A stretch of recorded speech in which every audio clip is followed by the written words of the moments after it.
নমস্কাৰ প্ৰিয় বন্ধুসকল, মই প্ৰিয়াংশু পাঞ্জলে আজি আপোনালোকলৈ আগবঢ়াই দিছো পাৰ্থ বিজয় দত্তৰ গল্প ৰঙীন বতাহী চকৰি। বিস্তীৰ্ণ কোমল সেউজীয়া পাতবোৰৰ বহল দলিচাখনিত টিকটিককৈ ৰঙা বিন্দু হৈ গৰুখিচবোৰ জিলিকি থাকে। উজ্জ্বল ৰঙা ৰঙৰ সমষ্টিবোৰে চৌপাশৰ সেউজীয়াখিনিক প্ৰাণময় কৰি তোলে। তাৰ মাজতে মদগৰ্বী পুৰুষৰ দৰে থিয় হৈ আছে বুঢ়া কৰ্দৈ গছজোপা। সিয়েই চিত্ৰপটখন অতদিনে বুকুত কঢ়িয়াই ফুৰিছে। ৰঙৰেনে মুখৰতাক সৎকাই পাহৰিব পাৰি জানো? ভেকটোক লগত লৈ পিছবাৰীৰ সেই গৰুখিচবোৰে মুখা কৰি থকা সেউজীয়া দলিচাখনৰ কাষত গৈ যেতিয়া থিয় হয়গৈ, তেতিয়ালৈ দুপাল পিতা বৰষুণজাকো শেষ হয়। কোমল কুঁহিপাতবোৰত তেতিয়াও পানীৰ টোপালবোৰে নাচি থাকে। এখিলা পাতৰ পৰা এটা টোপাল ৰঙা গৰুখিচ এটাৰ গাত পৰি বেগাই বৈ যায়। সি বুকুত লৈ ফুৰিছে। এতিয়া ভাৰতৰ গুহাচিত্ৰ বিষয়ক আলোকচিত্ৰ সম্বলিত কিতাপখনৰ পাত লুটিয়াই লুটিয়াই সি পিছবাৰীৰ সেই গৰুখিচবোৰ তকৈ জিলিকি থকা সেই আবেলিবোৰৰ কথাকেই ভাবি আছে। অন্ধকাৰত বুৰি আছে তাৰ শুৱনি কোঠাটো।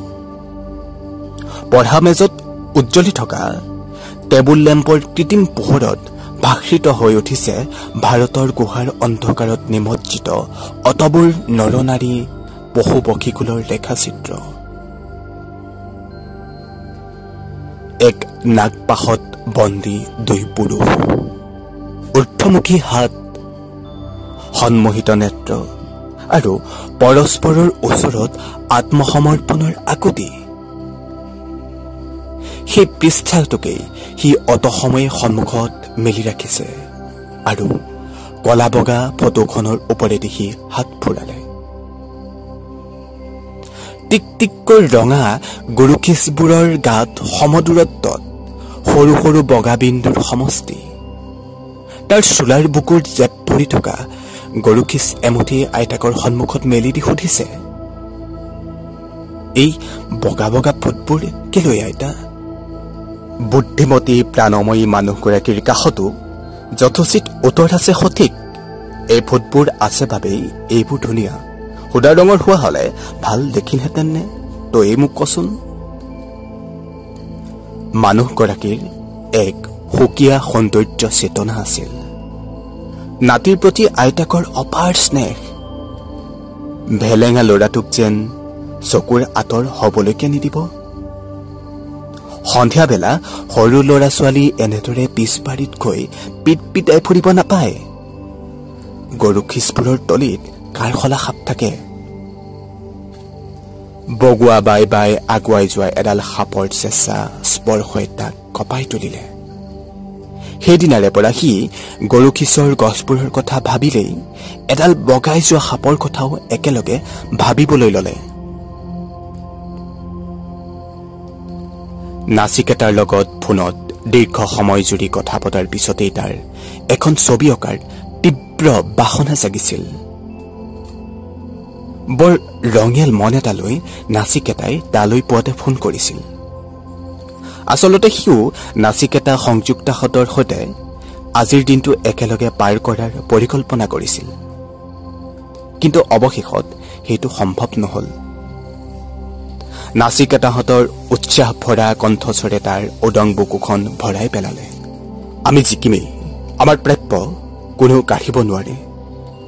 আজিৰ সেই প্ৰাপ্তিৰ দিশত আৰু এখোজ আগুৱাৰ দিন। আৰ্ট পেপাৰৰ ডাঙৰ নুৰাটো হাতত লৈ কান্ধত জুলুঙাটো ওলমাই সি তেতিয়া ব্যস্ত পদপথত ভৰি দিছিল। সি গৈ চিটি বাছ ষ্টেণ্ডটোত খন্তেক বাছলৈ ৰব। সি চাকৰি কৰা প্ৰাথমিক বিদ্যালয়খনৰ সন্মুখতে গৈ সি বাছৰ পৰা নামিব। সি কণ কণ ল'ৰা ছোৱালীক আৰ্ট শিকায়। নাচিকেতাই তাক ফোনত জনোৱা সম্ভাৱ্য বিজয়ৰ সেই শুভবাৰ্তাটোক সি দিন ভৰি বুকুত কঢ়িয়াই লৈ ফুৰিছিল। দিল্লীৰ পদপথলৈ আজি নাচিকেতাই অকলে নহয়, শ শজন ওলাই আহিছে। এক আন্তৰিক সমৰ্থনৰ স্বাৰ্থৰে মানুহবোৰে টেলিভিছনৰ কেমেৰাৰ সন্মুখত মুখ ফুটাই মাত মাতিছে। টেলিভিছনৰ ষ্টুডিঅ'ত গহীন আলোচনা হৈছে। কিন্তু সি ভীতিগ্ৰস্ততাত পিষ্ট এখন মুখ যে অতদিনে লগত কঢ়িয়াই ফুৰিছে। সেই বেপৰুৱা হাঁহিবোৰ, খেলমৰা কথাবোৰ ড্ৰাম ছেটত বজা উচ্চাংগ সংগীতৰ দৰে এক হাহাকাৰ সৃষ্টি কৰিছে। সেই দুচকুৰ গুৰিকলা পৰি অহা অৱসাদগ্ৰস্ততা মুখখনৰ দুয়োটা চকু, এই সকলোবোৰৰ পৰা সম্ভাৱ্য বিজয়ৰ কথা নাচিকেতাই কৈছে নেকি তাক? জীৱন মানে এক প্ৰবাহমানতা, এক সচৰাচৰ শৈলীৰ নামান্তৰ জীৱন। এনেবোৰ ধাৰণাক কোনোদিনেই গাঢ় ৰূপত গঢ়ি পিটি সি ল'ব পৰা নাই। এক আউল লাগিছে। এনে এটা যত যিটোৰ আত বিচাৰি বিচাৰি সি হাইৰাণ হোৱাৰ পৰিৱৰ্তে পুলিয়ে পোখায়ে উঘালি দূৰৈলৈ চিটিকি মাৰি পেলাব বিচাৰে। তাৰ মনটোৱে তাকেই কয়। স্কুলীয়া দিনবোৰতেই তাৰ সহপাঠীবোৰে তাৰ বুকুত এখন ডাঙৰ গোট গোট আখৰেৰে লিখা ফলক আঁৰি দিছিল। পঘাৰে ডিঙিত ওলমি থকা তেনে এখন আচহুৱা ফলক আঁৰি লৈ তাৰ দুধাৰি চকুলো বৈছিল। ইমান অনাদৰ, ইমান শ্লেষাত্মক বুকুত হেলমৰা কথা। শ্ৰেণীকোঠালৈ সোমাই আহোঁতে তাৰ পদচালনাৰ লগে লগে শাৰীৰিক ভংগীমাবোৰ দেখি তাৰ লগৰ ল'ৰামখাই গীৰ্জনি মাৰি হাঁহিছিল। অংক ছাৰে হাতত স্কেলপাত লৈ আটাইমখাকে দবিয়াইছিল ঠিকেই, পিছে সি আৰ চকুৰে দেখিছিল অংকৰ ছাৰেও সেই হাঁহিৰ সমৰলত ভাগ লৈছিল। তেতিয়াই তাৰ ডিঙিত ওলমি থকা পঘাডালেৰে অংকৰ ছাৰক এৰাল দিয়া গৰুৰ দৰে বান্ধি পেলাবলৈ বৰকৈ হেঁপাহ জাগিছিল। তেতিয়া তাৰ সাহস নুকুলাইছিল। পিছে এতিয়া সি দেখিছে এখন ডাঙৰ পথাৰত চৰি থকা অতগাল এৰাল দিয়া গৰুৰ মাজৰে এখন মুখ, সেই অংক ছাৰৰ। ঐ স্বপ্নীল, এইটো দেহাৰে বয় স্কুললৈ পঢ়িবলৈ নাহে নহয়, গাৰ্লছ স্কুলতহে তই নাম লিখাব লাগিছিল। সেই মুখবোৰ এতিয়াও তাৰ চকুৰ আগৰ পৰা আঁতৰ হোৱা নাই। শেষৰ বেঞ্চত নিশ্চুপ হৈ বহি আছে। সেইদিনা শ্ৰেণী কোঠালীত ল'ৰাৰ সংখ্যাও সেৰেঙা আছিল। তাৰ কাষত বহিবৰ বাবে কোনোৱেই সেইদিনা নাহিল।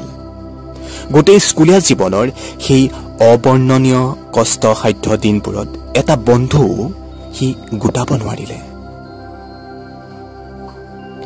মাকক ঘৰত আহি এইবোৰ কথা সি কৈছিল। মাকজনীয়ে পাতলীয়া কথা বুলি বতাহতে কথাবোৰ এৰি দিলে। মানুহজনীয়ে দেখা নাছিল।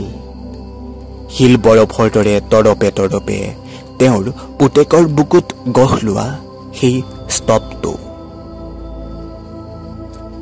সেই বৰফ কেতিয়া ব্ৰঞ্জ কাঠিন্যতাৰে এটা নৱৰূপ পালে তাৰ ৱাদিহো নাপালে। এতিয়া মানুহগৰাকীৰ চকুৰ গুৰিবোৰ কলা পৰিছে। এক কাৰুণ্যতাই আহি তেওঁৰ দুয়োটা চকুত বান্ধ বান্ধিছেহি। মানুহগৰাকীয়েও ডিঙিত মেৰিয়াই ৰাখিছে এডাল পঘা। নাচিকেতাক সি তাৰ জীৱনৰ এই লোককথাবোৰ হেঁপাহ পলুৱাই কৈছিল। নাচিকেতাই নীৰৱে শুনিছিল আৰু তাক হাতত ধৰি উৰিষ্যাৰ সমুদ্ৰতীৰৰ সূৰ্যাস্ত চাবলৈ বুলি লৈ গৈছিল। দিগন্ত বলয়ত ডুবা সেই বেলিটোৰ ক্ষণিক চাৱনিত কিন্তু সামান্যতমো বিষাদৰ ৰেখ নাছিল। এক পূৰ্ণতাৰে ঢৌৱাই আছিল হেঙুলীয়া আকাশ। সমুদ্ৰই নিজস্ব ভাষা পাইছিল।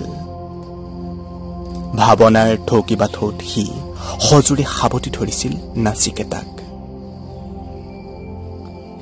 তেতিয়াৰ পৰাই জীৱনটোক সি এক পৰিপূৰ্ণ বৃত্তৰূপত আৱিষ্কাৰ কৰিছিল।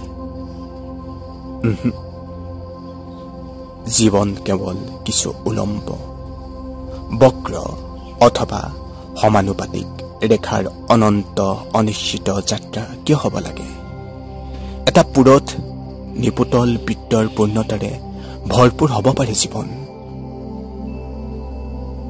সকলো স্বাভাৱিক, স্বয়ংক্ৰিয়, আমি সকলো প্ৰকৃতি নিৰ্ভৰ। এইবোৰ কথাক হাতত হাত ধৰিয়েই সি সেই অন্ধকাৰ প্ৰতিকুণ্ঠময় গলিটোৰ পৰা ওলাই আহিলে আৰু এটা গোল চক্কৰত আনি তাক এৰি নাচিকেতাই ক'লে, এতিয়াতো তুমি অকলশৰে যাব পাৰিবা। মঞ্জিল নিজেই বাছি লোৱা, বিচাৰি পাবা। সি সেইদিনাৰে পৰা অকলশৰীয়া নহয়, স্বয়ংপূৰ্ণ। তাৰ ডিঙিত সহপাঠীবোৰে আৰি দিয়া পঘাৰে বন্ধা ফলকখন খুলি সি আন বহুজনৰ ডিঙিত ওলমাই দিছে। তাৰ আশে পাশে ঘূৰি ফুৰা ভালেমান মানুহে ডিঙিত পঘা আৰি পথাৰত চৰিছে আৰু সন্ধিয়াৰ লগে লগে সি পুতিগুণ্ঠময় অন্ধকাৰ কূপৰ ভিতৰলৈ সোমাই গৈছে। গৰুখিচ গজি থকা সেউজীয়া বহল দলিচাখনৰ তলেদি বগাই যোৱা সেই কাৰশলা সাপুৰখী ৰাজস্থানৰ এটা জৈন মন্দিৰৰ প্ৰৱেশ দুৱাৰত দেখা পাইছিল। এজন শিল্পকলাৰ সহপাঠীৰ সৈতে সি দেশৰ প্ৰাচীন মঠ মন্দিৰৰ স্থাপত্য কলাৰ অধ্যয়নৰ বাবে গোটেই দেশ ভ্ৰমণ কৰি ফুৰিছিল। শতাধিক সৰ্পবিহাৰৰ সেই স্থাপত্যৰ কাষত থিয় হৈ সি সেই পিছবাৰীৰ কৰ্দৈ গছৰ তলিখনৰ কথা পুনৰাই সোঁৱৰাইছিল। ৰসাল পুৰত হৈ তেতিয়া কৰ্দৈবোৰ গছত লাগিছে। ভাইকক লগত লৈ এটা কানিমুনি পৰত সি গৈ পিছবাৰী পাইছিলগৈ। গছলৈ ফৰমুঠি মাৰিব লগা নহলেই, তল ভৰি সৰি আছিল মিঠা কৰ্দৈ। সি আৰু ভায়েকে হেঁপাহ পলুৱাই একোটা কৰ্দৈ চুপি চুপি হাঁহটোলৈকে খাইছিল আৰু সচৰাচৰ কৰাৰ দৰেই দুয়োটাই কৰ্দৈ গুটিটো যিমান পাৰে দূৰলৈ দলিওৱাৰ প্ৰতিযোগিতা পাতিছিল। পিছবাৰীখন গৈ গৈ এখন ডাঙৰ চাহ বাগিচাৰ সীমাত লাগিছিলগৈ। একোণত এটা ৰজাদিনীয়া ডাঙৰ পুখুৰী। সিহঁতৰ কণমানিহঁতৰ কৰ্দৈ গুটিৰ দলি গৈ ইতিহাস গৰকা পানীত পৰি জপং জপং আৱাজ কৰিছিল। তাতেই স্ফূৰ্তিটো সোমাই আছিল। এদিন এই খেলাটো ভায়েকৰ লগত খেলি থকাৰ পৰতেই সি দেখা পাইছিল দুই পুৰুষৰ ছায়ামূৰ্তি। পুখুৰীটোৰ শুকান তলিৰ পৰা উঠি আহিছে আৰু খৰখোজেৰে দূৰৈত চাহ গছবোৰৰ মাজত গৈ হেৰাই গৈছিল দুইজন পুৰুষৰ অন্ধকাৰ কায়া। তাৰে মাজৰ এটা কায়া সি চিনি পাইছিল। সিহঁতৰ হালোৱা মোহন আছিল সি। অন্যজন আন্ধাৰত বিলীন হৈ গৈছিল কোনো চিহ্ন নৰখাকৈ। এক আচহুৱা ৰহস্যময়তাত বুৰ গৈছিল সেই ঘনঘোৰ সন্ধিয়াটো। এক অবুজ অনুভূতি এটাক সৌকাৰে কোবোৱাৰ দৰে কোবাই জৰ্জৰিত কৰি থৈ গল। ভায়েকৰ হাতত জোৰেৰে খামুচি সি বিষমবাদেৰে দৌৰি পিছবাৰীখনৰ পৰা ওলাই আহিল। আইতাকক এইবোৰ কথা খুলি কবলৈ তাৰ সাহস নহল। বুকুতে থিতাপি থাকি গল কৰ্দৈ তলৰ সেই সন্ধ্যা বেলাটো। পিছত সি বহুবাৰ সেই কৰ্দৈ গছৰ তলত গৈ অকলশৰে থিয় হৈছেগৈ। পুনৰ দেখা পায়ে যদি সেই দুই ছায়ামূৰ্তি, তাৰ মনৰ এটা বন্ধ অন্ধ কোঠালীক আলোকিত কৰি থৈ যোৱা সেই অদ্ভুত সন্ধিয়া বেলাটোৰ পুনৰাবৃত্তি সি বিচাৰিছিল মনে প্ৰাণে। দিনৰ ফটফটীয়া পোহৰত সি হালোৱা মোহনলৈ বৰ কৰুণভাৱে চাইছিল। তাৰ চকুৰ দেই পুৰি যোৱা চাউনিচ্ছাকৈ মোহনেও সহ্য কৰিব পৰা নাছিল। তালৈ বুলি আৰ চকুৰে চাই সেই ঠাইৰ পৰা তৎমুহূৰ্ততে মোহন অন্তৰ্ধান হৈছিল। মোহন অতিকে স্বাভাৱিক, কিছু ভাবুক, কিন্তু কৰ্মঠ আৰু কষ্ট সহিষ্ণু। হালোৱা আছিল মোহন। এদিন সি গম পালে খেতিৰ ভৰপকৰ মাজতেই মোহনক দেউতাকে কামৰ পৰা আঁতৰাই দিলে। দেউতাকে এই সিদ্ধান্তৰ কোনো সঠিক কাৰণ মুখ খুলি নকলে। আচলতে মুখ ফুটাই নুসুধিলেও তাৰ মন গহনত দকৈ দাগ কাটি থৈ মোহন আঁতৰি গল। আনটো ছায়ামূৰ্তি অন্ধকাৰতেই থাকি গল। মোহনৰ কাহিনীটো নাচিকেতা কওঁতে সি চিৎকাৰ খাই উঠিছিল। অন্যায়, এয়া ঘোৰ অন্যায়। আমাৰ এই যুঁজখন প্ৰতিজন মোহনৰ জীৱনক উদ্দেশ্যি। তাৰ মনৰ পৰ্দাখন কঁপি উঠে। নাচিকেতাহঁতে সঁচাকৈ পাৰিবনে? নাচিকেতাই তাৰ জীৱনটো এই যুঁজৰ নামত সঁপি দিছে। তাৰ বেচৰকাৰী সংস্থাটোৰ প্ৰতিজন সদস্যই তেজক পানী কৰি এই আইনী যুঁজখনত জঁপিয়াই পৰিছে। আদালতৰ দুৱাৰে দুৱাৰে সিহঁতে অবিৰাম পদধ্বনি কৰিছে। সহপাঠীসকলৰ লগত ভাৰত ভ্ৰমণ কৰি কৰি সি যেতিয়া পূব ভাৰতৰ সেই মন্দিৰটোৰ চৌহদত ভৰি থৈছিল, মন মগজুক আন্দোলিত কৰি তাৰ দুচকুত ধৰা দিছিল মন্দিৰৰ দেৱালত ওলমি থকা নাৰীৰ সি যুগ্মতা। ভাৱৰ হেন্দোলনিত ধুমায়িত তাৰ মনটোক বান্ধি পেলাইছিল সেই চাৰিটা চকুৱে। সিহঁতৰ হস্ত ভংগীমাৰ সৰ্বোপৰি দুই নাৰীৰ যুগ্ম অস্তিত্ব। সি গৈ যেতিয়া সেই ঠাইত থিয় হৈছিল, তেতিয়া পুৱাৰ ৰ'দজাক জাকি মাৰি ওলাইছিল আৰু শতিকা পুৰণি মন্দিৰটোৰ দেৱালবোৰত কণিকাবোৰ বিচ্ছুৰিত হৈ এক উৎসৱ মুখৰতাৰ সৃষ্টি কৰিছিল। সি তাতেই বহি ৰল। দিনটোৰ প্ৰতিটো প্ৰহৰ সেই ভাস্কৰ্যৰ গাৰ ওপৰেদিয়েই বাগৰিছিল। ছলমান শ্বাহ পোহৰে সেই মুক্তাংগনৰ ভাস্কৰ্যক ন ন ব্যাখ্যা দিছিল। সন্ধিয়াৰ ধূসৰতাৰ সেই দুই মিলনৰ নাৰী দেহৰ মাজলৈ এক বিৰাট শূন্যতা নামি আহিছিল। এক বিন্দুৰ পৰা সেই শূন্যতা কলা কলাকৈ বাঢ়ি আহিছিল আৰু এটা সময়ত তাকো জপটিয়াই ধৰিছিল। সি হুক হুকাই কান্দিছিল। দুই আঁঠুত মূৰটো গুজি অবোধ শিশুৰ দৰে সি ভালেমান পৰ কান্দিছিল।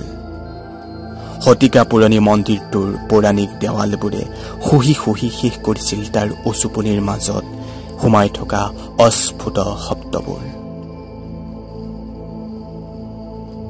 এটা সময়ত এক ভৌতিক নীৰৱতাই গ্ৰাস কৰি পেলাইছিল সেই মুক্ত প্ৰাংগণ। সেইদিনাই মাকে ফোনত তাক ভায়েকৰ বিয়াৰ সিদ্ধান্তৰ কথা জনাইছিল। মাকৰ মাতত এক গভীৰ হতাশা প্ৰকাশ্যমান। মাকক এডাল মজবুত পঘাৰে বান্ধি পিছলৈ অহৰ্নিশে টানি থকা হৈছে। পঘাডালৰ আনটো মূৰত তাৰ ভায়েকটো। ভায়েকে তাৰ লগত মুখামুখিকৈ আজিকালি কথাই নাপাতে। নিজে অতদিনে ভাল পাই থকা ছোৱালীজনীৰ সৈতে এতিয়া সি বিয়াত বহিবলৈ গৈ আছে। এই কথাটো ভায়েকে মাকৰ মুখেদি তাক কোৱাইছে। সি মানি লৈছে। আলোচায়াৰ মাজত তাৰ কোঠালিটো বুৰ গৈ আছে।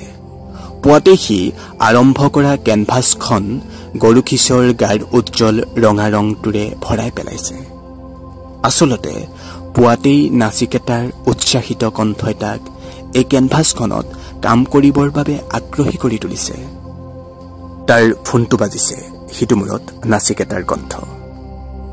আজিৰ কোৰ্টভাদিৰটো আমাৰ পক্ষতে গৈছে। আহ, বৰ ষ্ট্ৰেছৰ মাজত দিনটো পাৰ কৰিলো। এই দীঘলীয়া আইনী যুঁজৰ এটা পৰ্যায়হে আমি পাৰ কৰিছো।